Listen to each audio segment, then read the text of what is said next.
An iconic British World War II fighter aircraft is on a mission. Two brave British pilots have a flight plan to take the silver Spitfire around the globe. Steve Boltby Brooks is a co-founder of the Boltby Flight Academy, and Matt Jones is the chief pilot for the Boltby Flight Academy. Thanks for joining us. Thank you. Thank you. Tell us about this world record attempt. Well, we're flying a silver Spitfire around the world. So we started in England on the 5th of August, and we finally arrived at this fantastic city of New York yesterday, flying over the Statue of Liberty, and then on our way now across the States and on round the world for the next 3 months until we get back to the UK. Is it possible to track this trip? Yeah, there is. We've got a website, www. which I don't believe you need to say anymore these days, but silverspitfire.com, and on there there's a tracker. There's a lot of information about the aeroplane, its history during the war and its history now, the restoration it's just been through.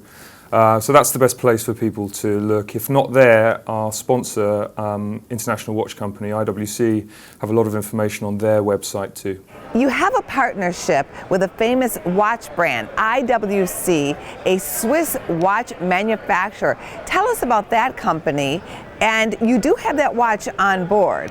Yeah, that's a great company set up 150 odd years ago by an American who wanted to make pocket watches originally.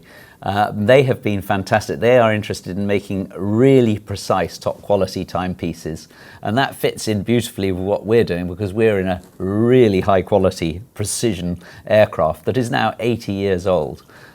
So the relationship between the two is working very well. The beautiful silver Spitfire and the simplicity of a beautiful watch. IWC have a range of aviation watches that date back to the same year that the Spitfire was built, or first flew in 1936. So their heritage in this sector fits very well with what we're doing, and indeed pilots during the war used their watches.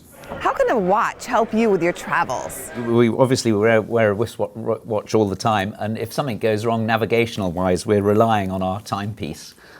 From that we can tell if we can see the sun, and we've got a watch, we can work out which way north is. And when instruments fail, all our instruments are from 1940, so they're very, very simple and very basic. And if we run into trouble, there's nothing like a wristwatch to help you out. It's the ultimate backup, really. You know, if, as Steve says, if everything else goes wrong, we do have a GPS in the cockpit, but if that fails, it's good to know you've got a reliable watch on your wrist that will help you get where you want to go. There are women who are involved with the Spitfire. Tell us about that angle.